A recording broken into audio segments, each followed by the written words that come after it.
are we countering funding of the protest?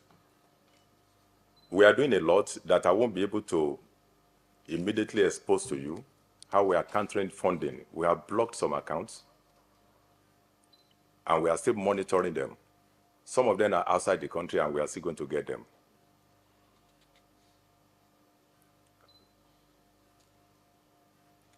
You asked, what do we do in case the situation deteriorates? I've answered that. We respond to all situations as they unfold. If it deteriorates, we will deploy more. More resources will be deployed if it deteriorates. And I've said earlier on, where necessary, when it gets out of hand and the police is overwhelmed, we will hand over to the military.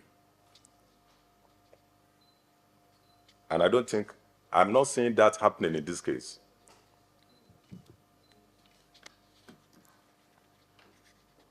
Then there was this question on,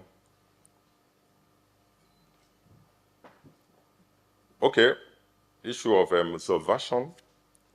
We are arresting those carrying flags of foreign nations and leaving the sponsors. Yes, we have to arrest those carrying flags to be able to get to the sponsors.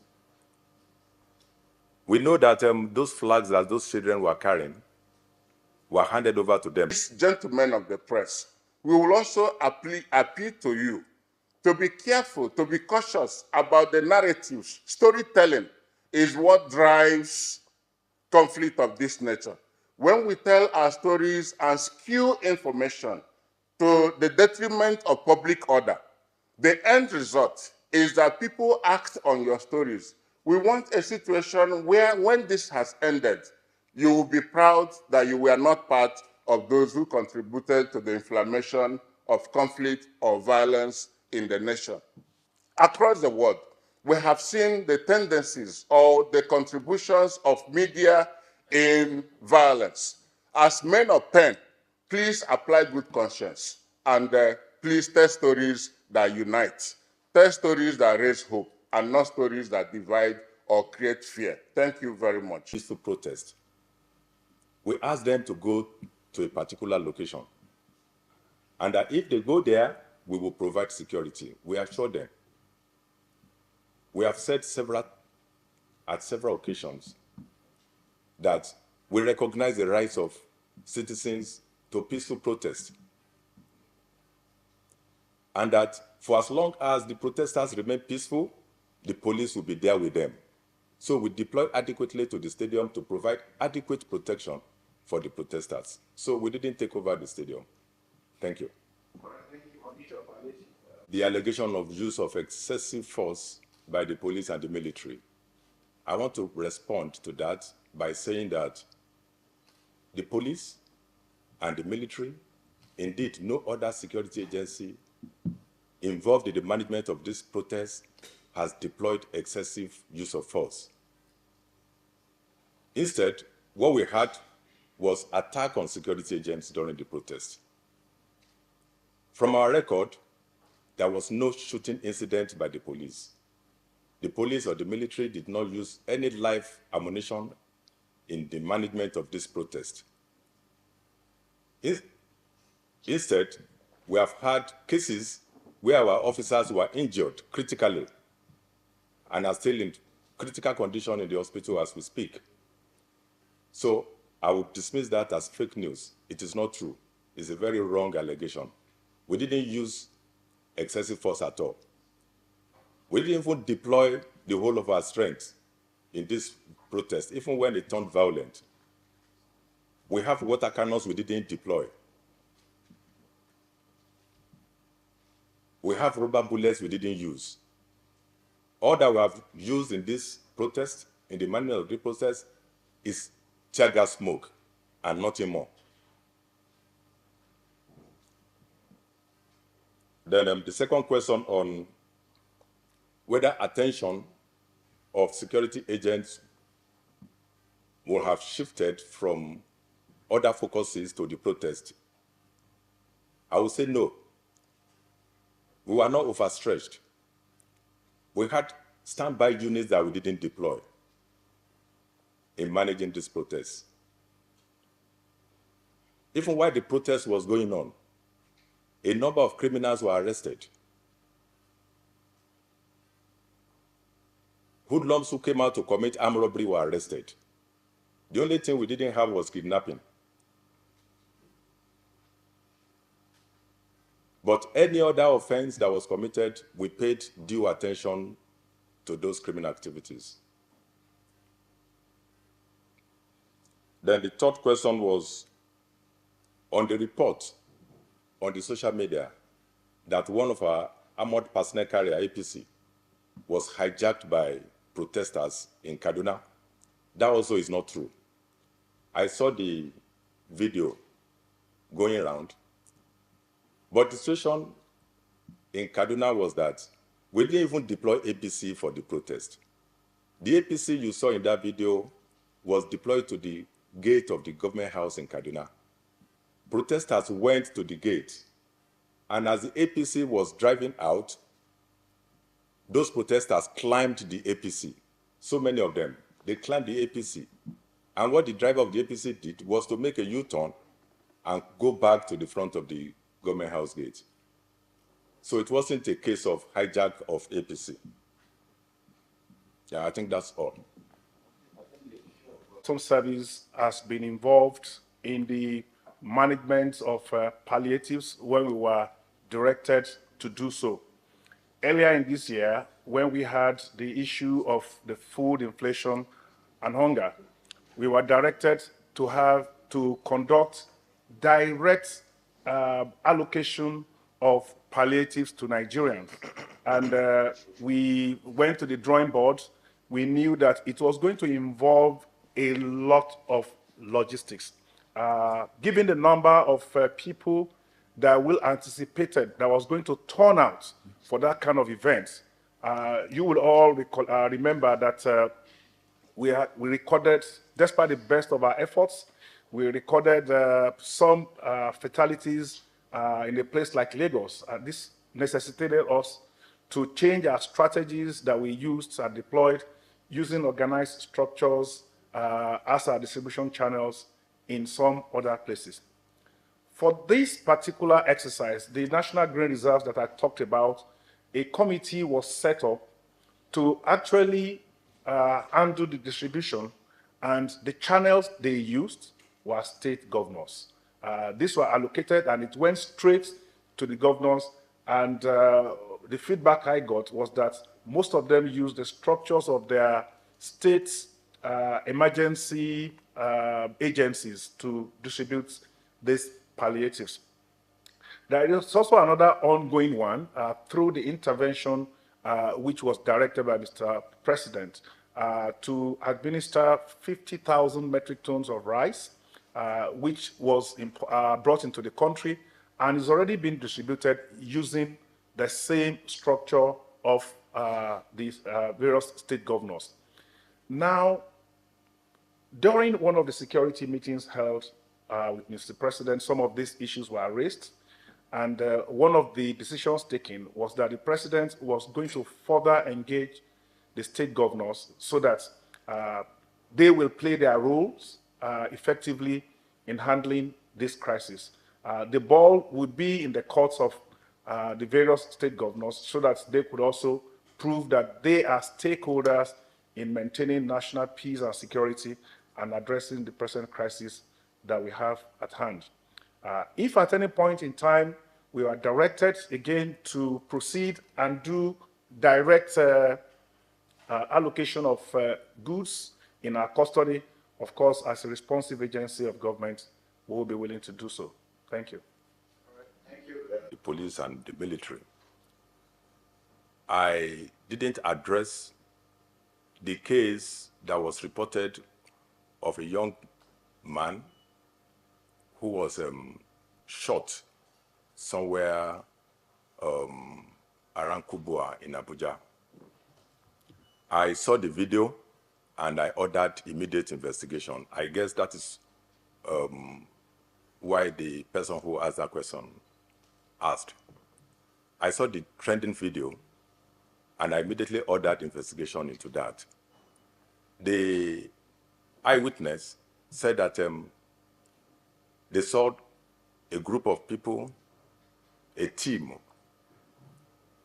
dressed in black and black police uniform.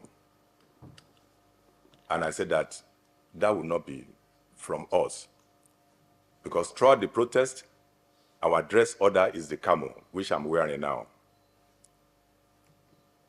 And not just the camo, it's the camo with the red band worn on the left arm. So if you see any other person that is dressed in the regular black and black police uniform, that cannot be police. That is not from the Nigerian police. I don't know where they came from. They may be armed robbers, they may be anything, but they are not police. That's what the findings of the investigation that I ordered revealed. I want to also use this opportunity to commend Nigerians who refuse to take part in this protest and who indeed spoke against it and agree with us that the protest is ill-timed, out of sheer patriotism and belief in the genuine effort of government to put the country on the path of economic recovery and growth. I also want to thank those who peacefully took part in the protest and withdrew from it when the protest turned violent. I also recognize the patriotism of those who heeded the call of Mr. President to embrace dialogue and immediately withdrew from the protest.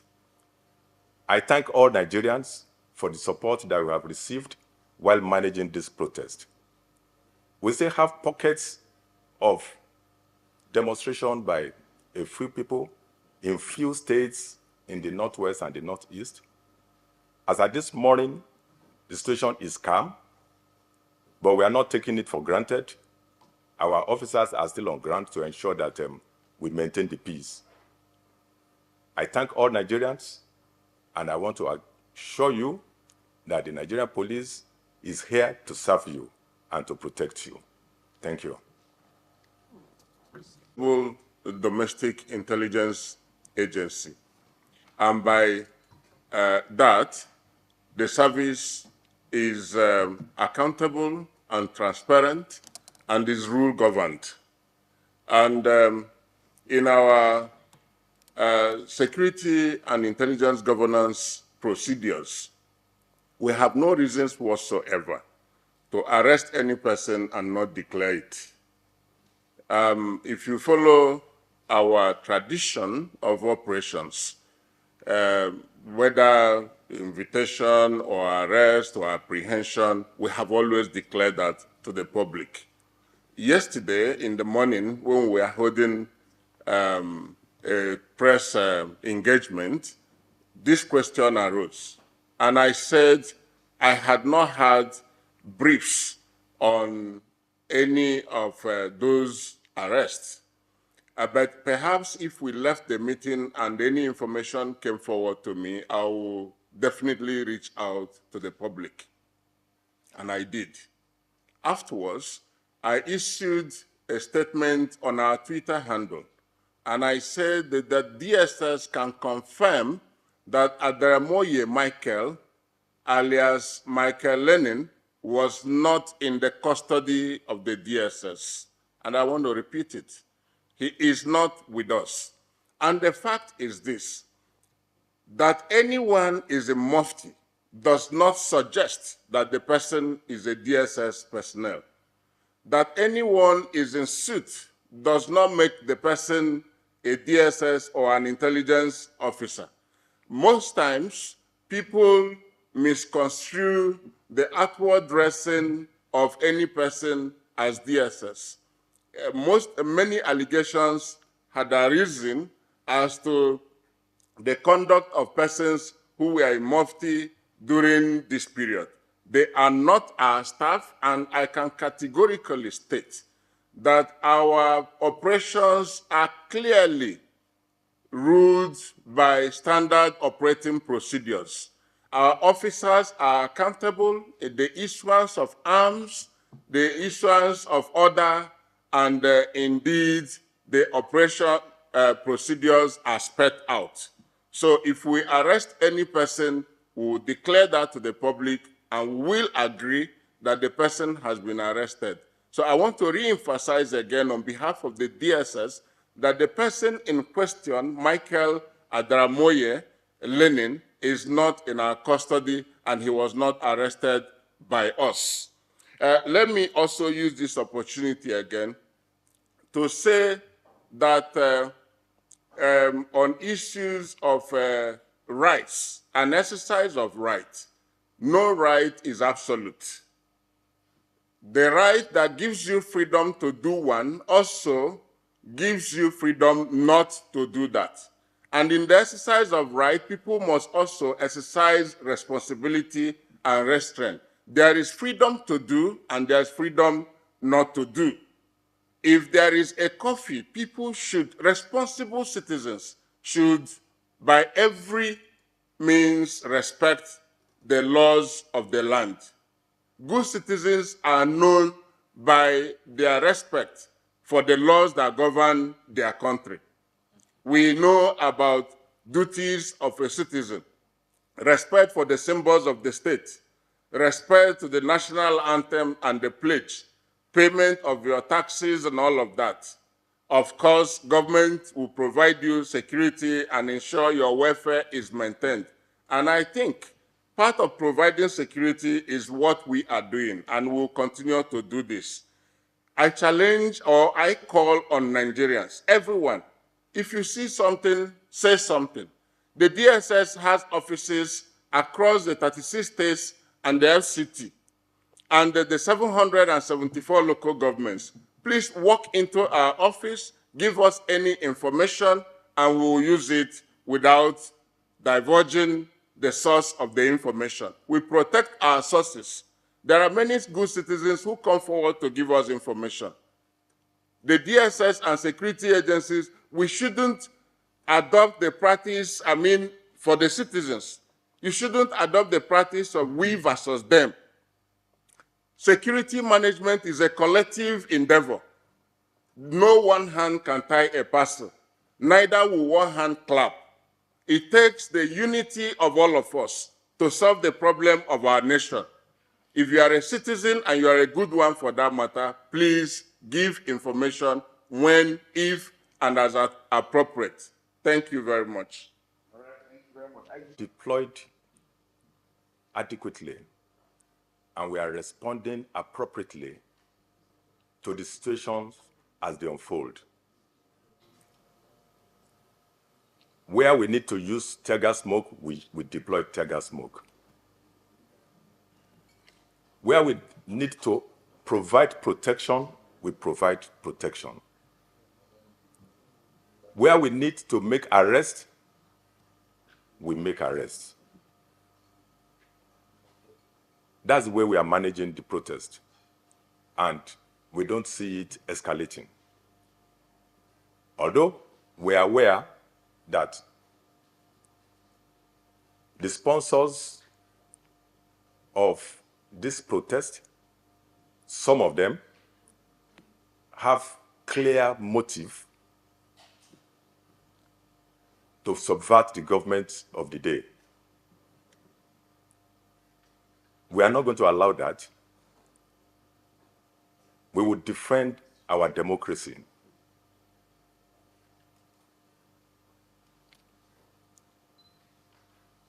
Then the question on how are we countering funding of the protest? We are doing a lot that I won't be able to immediately expose to you, how we are countering funding. We have blocked some accounts, and we are still monitoring them. Some of them are outside the country, and we are still going to get them.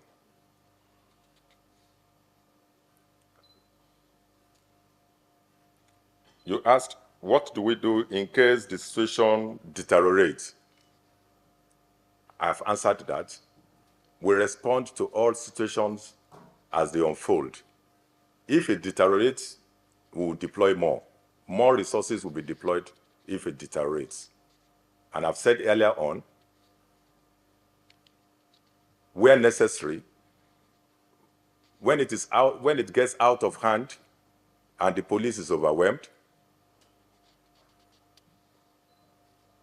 we will hand over to the military. And I'm not seeing that happening in this case.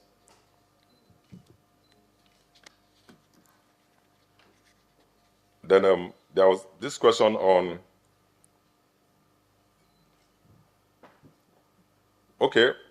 issue of subversion.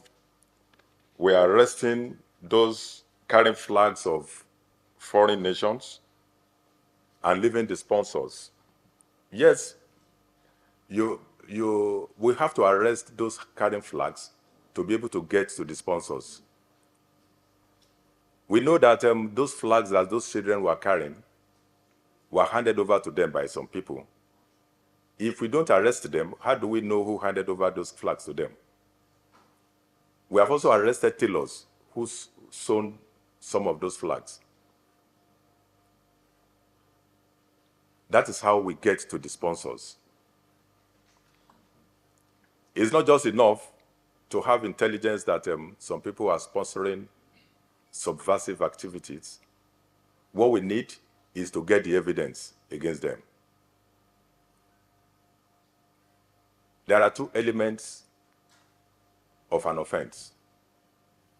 For those who studied law, there is the intention to commit offense, and it is called the mens rea. And there is the slightest manifestation of that intention. That is the real act. It's called the actus reus in law.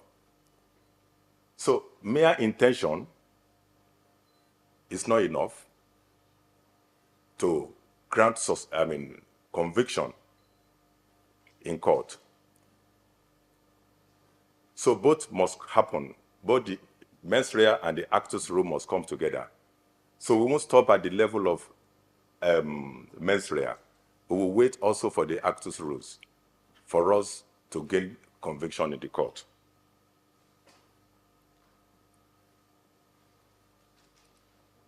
Then there was this question on why are some of our men deployed to manage the protest are armed with assault rifles when we said that we didn't fire a shot. Let me tell you that in responding to protests, we deploy in units most of the time, and our unit consists of 3 sections. We have the batting section, we have the smoke section, and we have the rifle section. In this protest, we didn't deploy the rifle section. There was no need for it. We deployed only the smoke section. So we have used only tear gas smoke to degrade this protest. We didn't have to deploy rifle section. And when you see men armed with rifles, they are there in case there is need to deploy them. But where there is no need to deploy them, they will not be deployed. And in this case, we didn't deploy them. The fate of arrested persons in the protest. And the person who asked that question wanted us to make reference to the requirement of the law that says that arrested persons should appear in court within 24 hours. I want to tell you that the trial of those suspects have since begun. In Kano, for example, because we have large number of arrests in Kano, the magistrates moved to the police headquarters. And that is where trial is ongoing right now.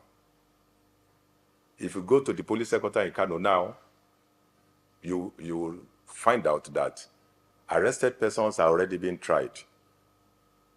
So we are not keeping them indefinitely. Okay, I think that's all questions. Unprecedented arrests on the number of vendors, bunkerers, whether it is from tanker, from barges, from vessel and the rest. And most of the cases actually are subsidies, but because we have the powers of prosecution, we have secured a lot of convictions, on the vandalization issue.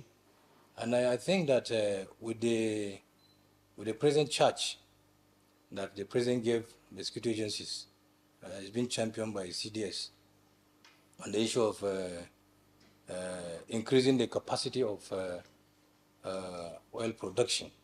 I think all hands are on deck to make sure that we improve the capacity. And so by going forward, there is a very robust operational framework that has been designed by CDS, and all of us have keyed in. And I think definitely we are going to see better results going forward. Thank you, sir. Quickly addressed by the IGP and the DSS. So I won't respond to that again. But on the other question that talks about what the Nigerian Navy is doing to boost oil production, I'd like to inform you that as part of our role in terms of provision of aid to civil authority and provision of aid to civil power is our enforcement duties, enforcing maritime laws within Nigeria's maritime domain. And we see this role as key, particularly in this period where oil production is critical to our economic survival. In fact, we see protection of Nigeria's national oil assets as a very critical area that we must focus our attention. And therefore, we've redefined our operation and our strategies to encompass what we call a trinity of action concept. This involves surveillance, response capability, and then law enforcement. These three trident aspects put together takes us to where we are, which is the results that we are beginning to see and we are also improving upon. For instance, we've increased our surveillance capability by using our maritime domain awareness capability, which is technology-based systems that enables us to have 24-hour visibility of what is happening outward at sea. Although these systems have some limitations, particularly the fact that it cannot effectively cover the backwaters. And when I say the backwaters, I mean the creeks and the riverine areas that are covered by trees and the other things. We are making effort to use other forms of surveillance. And that's why we have rejigged that maritime domain awareness capability to incorporate the use of drones, the use of our air assets, our helicopters, to conduct surveillance, and above all, the use of the people, because human intelligence is key, is even the most important, much more important than technology. And in this respect, we are particularly working with the communities, working with other stakeholders, working with the oil industry, working with all the operators in the field to give us adequate information when these breaches occur. Of course, you know that we are also not acting alone, because the maritime domain is an area where no particular agency can do it alone. In fact, the government agency cannot even do it alone. So we are working together with the Army, the Air Force, the police, the customs, and all other security agencies in this regard, particularly even the civil defense. And we're all geared towards making sure that we check these criminals who are causing these problems in the creeks, particularly in terms of vandalization of oil pipelines. And I can tell you that if you have local information from within the Niger Delta, for instance, in Port Harcourt, you know that the situation has changed tremendously. The reports we get from the field show that it is very, very difficult now for some of the people who use these products to get them in the market. At one time, most of the products, AGO in the market, were already illegally refined petroleum products. But now, it's very difficult to get that. And I see some people shaking their head because, you know, it's true. If you go to the fields, you go to Port Harcourt to Warri and look for, maybe you want a cheap AGO, you find it difficult to get. These are the results of some of these our operations, working together under the auspices of the Joint Task Force Operation Delta Safe, and also our own operations, which we call the Operation Delta Sanity. We have rejigged that operation, particularly in the area of maritime domain awareness. Then, in the area of response capability, over the years, which is part of our strategic plan, we have put fleet renewal as key to our ability to be able to checkmate these critical areas. And our acquisitions now are not geared mostly towards big ships like frigates, but to offshore patrol vessels and fast attack crafts and boats, which will enable us to be able to penetrate these areas and turn the tide against these criminals. Every day, our ships are at sea, our boats are at sea. As I'm speaking to you now, over 12 Nigerian Navy ships are at sea, patrolling the maritime domain. And we are making having tremendous results in terms of arrests. Within the last 6 months, over 60 vessels have been arrested. Some of them are in various stages of investigation and prosecution. Within the last period, there is no day that we do not deactivate several illegal refining sites. But the bad thing about this is that these criminals, the facilities they use in establishing these illegal refining sites are so cheap that once we destroy them, tomorrow they come back to set it up again. But our men are in the field. In the course of our duties, so many of our men have paid the supreme sacrifice. Either they get consumed by fire during the process of the deactivation of these illegal refineries, but it's a task which we see as something we cannot just look the other way. So we are determined that we must do all that we have to do to achieve what the result, and we are doing that. Then in terms of law enforcement, of course, those of us who are in the field, you know that in 2017 we had this harmonized terms and conditions, harmonized standard operating procedure for arrest, detention, and prosecution of offenses within the maritime environment. And that's why I say that the issue of collaboration, because the Nigerian Navy and the armed forces as a whole cannot prosecute these offenders. And that's why we have a common framework whereby when we make this arrest, whether it's the Navy that makes the arrest, or the Army, or the police, or the civil defense, then we make our preliminary investigations and forward to the appropriate prosecution agencies to ensure that at the end of the day, faces are brought into these offenses and they are convicted to serve as deterrents to others. We are achieving results, and like I said, it is far much better than where we started, and we hope to redouble our efforts to make it better. And I promise you that with this collaboration among all of us, our trident strategy of law enforcement, response capability, and surveillance, improving our surveillance, definitely will get better results. Thank you. Thank you very much. I think the question on funding. Ordinarily, traditionally, there are 5 angles to look at crimes or threats against national security: terrorism, insurgency, sabotage, espionage, and subversion. And but beyond the 5, the incursive and disruptive nature of the internet has expanded the landscape of global threats today, that even conflicts that used to be inter are now intra, like what we are having now. We are not being faced with war by any country, but internal uprising and all of that. So you cannot rule out the intent of those who are sponsoring this kind of persons. After all, what is subversion?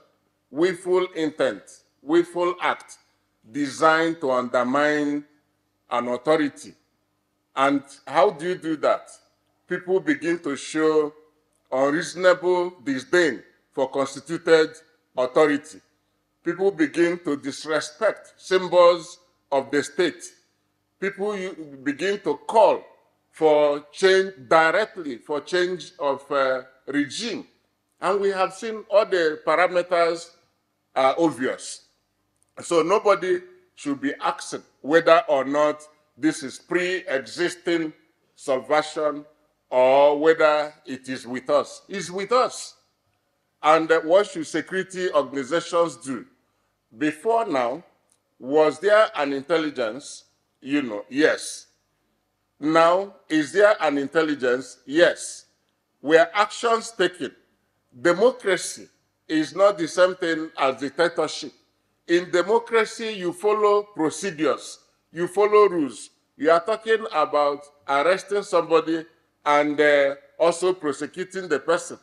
You are calling me to account about someone you presumed we arrested.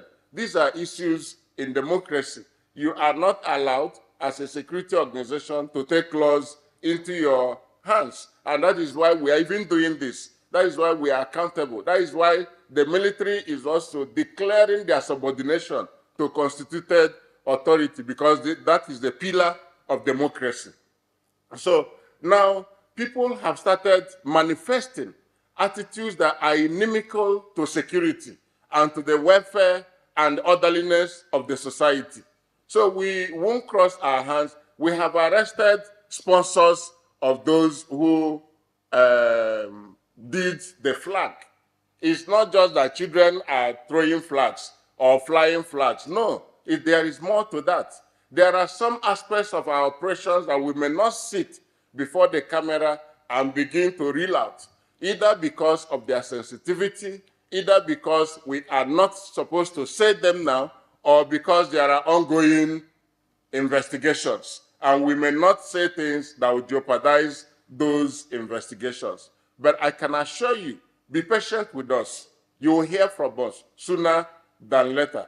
We are not sleeping over the issues. We will take it to the end, and you'll be surprised if at all we will declare the information to the public. You'll be surprised at what we know and what we have seen. So the fundings are there. But let me even shock you that people are leaving the banking space to virtual currency. And people are using crowdfunding to raise money. People are using things other than the currency that you know of, channels of transaction, to do bitcoins, to do virtual currency, to do all manner of things to raise financing. But we are tracking all of that. The NFIU is doing so much. Our Directorate for Proceeds of Crimes and Recovery Management is doing so much. Our Economic Intelligence Directorate, all our operations, and in fact, all our structures are geared towards extracting intelligence that will disrupt the networks of either the espionage agents or the subversive agents. But definitely, the small children you are seeing are the pawns on the chessboard. The real persons behind them, we are on track of such persons. Some of them are already in our net, but we may not discuss or disclose aspects of the operations now, but definitely we will. Thank you. By the Nigerian Navy to ensure that our crude oil production was on the increase. I want to re-emphasize, as mentioned by the Chief of Naval Staff, that it's really a joint effort through the Joint Task Force South-South Operation Delta Sea, which is managed by the Defense Headquarters. The Nigerian Air Force has an air component in that operation. And if you have been following the activities of that Joint Task Force in the South-South, the Nigerian Air Force, as part of also fleet renewal, took inventory of 2 T-129 attack helicopters about 3 months ago. And as part of our own effort to ensure that the crude oil production is really ramped up, which has a lot of impact as the mainstay of the Nigerian economy, we deployed these 2 helicopters to that operation. And within that period, those helicopters are special mission helicopters, which are very suited for the kinds of operations that we do against pipeline vandalism and illegal oil refining, oil theft. And within that period of 3 months, these 2 helicopters, we have taken out over 80 illegal refining sites within that period. We have also destroyed over 75 reservoirs where illegally refined, petroleum products are stored. So if you look from where we are coming around February, March, when crude oil production in the country was about as low as 1.2, 1.3 million barrels per day. Today we have 1.6, 1.7 million barrels per day. So a lot has been done, a lot is being done through this joint task force. And the target eventually is to achieve our OPEC quota, which is 2.2 million barrels per day and even above. So I just felt I should put more clarity in terms of the efforts that Nigerian Air Force is also putting into that direction.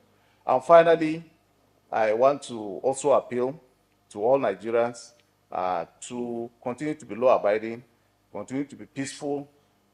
We have seen the effect of what has happened in the past few days, and it is very clear that that is not the way to go. Let us give dialogue a chance.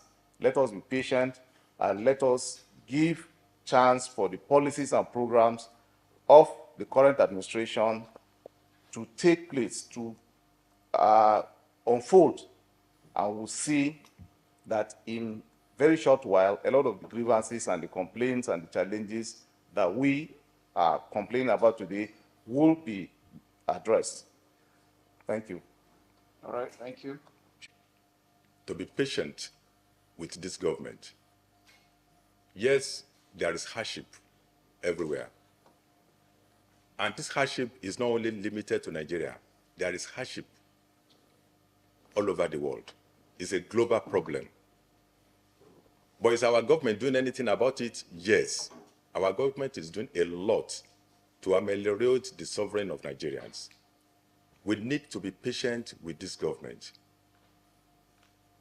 We read in history book the story of China.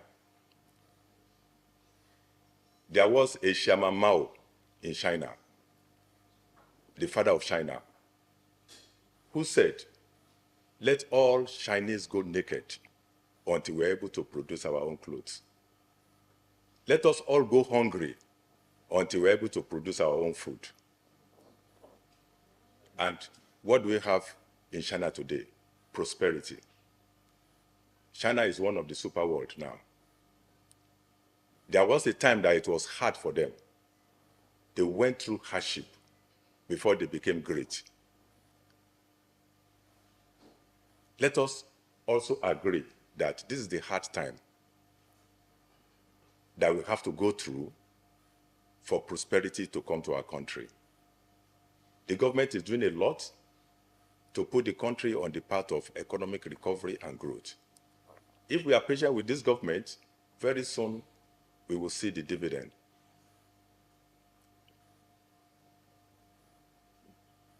That's what I have to say. Okay. Some of these sponsors, some of these people who are actually in diaspora, we have a number of them who are actually instigating this mayhem that we're seeing right now. What we've done is we've had them on our watch list, and they've been watch listed. We have them on our radars, and we're making sure that any attempt they make to come into the country will notify the necessary authority. And we're working closely, of course, with the NIA and DSS, of course, and the NSA's office, so that all those we have in diaspora that are actually trying to subvert the authority of this nation, they are in our radars. We have them watch listed, and any attempts they make to come into the country will be notified, and we'll also know what to do. We'll notify the necessary authority. So in essence, we're also making sure that everyone who is not supposed to come into the country, any person who is of interest in terms of these activities going on right now, we will make sure that as they come in, they are handed over to the necessary authority. Thank you. It's not something to just be used, because now we know that those will be used to harm people. So please, especially with the media, I know sometimes we might need to do that. I think there are rules that have been put in place on how to use them. Please let us, so that the evil people don't take advantage of that to harm others. Thank you very much. We're looking for us not to continue with the destruction. Stop looting, stop giving opportunity for others to subvert our nation, to destroy our nation. but to join hands together with security forces to make Nigeria better. We want to assure them we on this side that we are fully committed. We love Nigeria, we love the country. We are mindful of the fact that we are being paid, we are being equipped, and money is generated from the country. And so we are duty bound to protect the country. We are only after those that are against the state, not those that are innocent. So one make that very clear. We will continue to work together as a team to support Mr. President in achieving his mandate, peace and tranquility in our dear country, Nigeria. I want to thank members of the media for the support given to us, and that we remind them that we are partners in progress. If there are issues on ground, please reach out to us and clarify, rather than just run and make your reports. We are always operating an open door policy in all we do. We are very transparent, we are very professional, and we continue to do that. I want to thank you for your commitment in all, and to call for the collaboration of all other agencies to ensure that we achieve our success.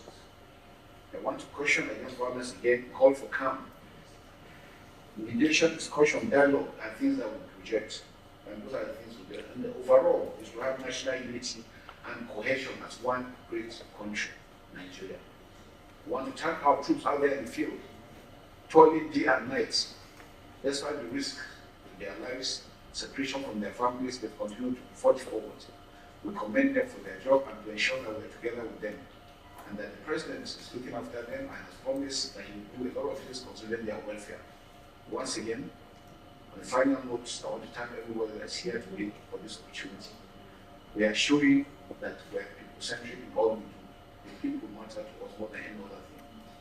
Thank you, and God bless you all. Thank you so much, sir. Thank you. Distinguished. Next is on the likelihood that we have shifted our attention from our main operational commitments to deploying resources to combat these protests that have turned riots. And I want to assure you members of the media, Nigerians, that the Nigerian army is the people's army. As the Chief of Army Staff, my eyes are on the dashboard. So I'm more concerned about bringing our country to a state of sustainable peace and security. And in doing that, I want to state that attention have not been diverted from our main operational commitment. I checked the number of patrols that troops conduct, the number of ambushes that are undertaken on a daily basis, the number of violent insurgents that have been eliminated, decapacitated, and other indices. And it has not dropped by whatever measure. Also, we have continued to expand the frontier of peace and security in Borno State. People, IDPs, are being returned back to Kukawa, Bita, and some other places as I speak to you. Those are indices of return to peace and stability. So the troops are not relenting in their operational commitment in the field. On our contingency plan, in the event that the situation degenerates, I've said it, that since 0600 hours today, we have experienced peace, palpable state of security, and so we are reassured that we'll continue along this trajectory. And we'll work in line with our training, in line with our doctrine. And I want to also assure you that our estimates looking into the future suggest that the situation will not degenerate. But we need the cooperation of every stakeholder in Nigeria to achieve that. And what we have witnessed is that in some parts of the country, these protests have been peaceful. The protesters have conducted themselves in orderly manner. So in places where we have experienced breakdown of law and order, it has been arrested. So we have returned back to peace. And if, peradventure, there is a flash, those will be arrested as well. So we do not foresee this situation degenerating.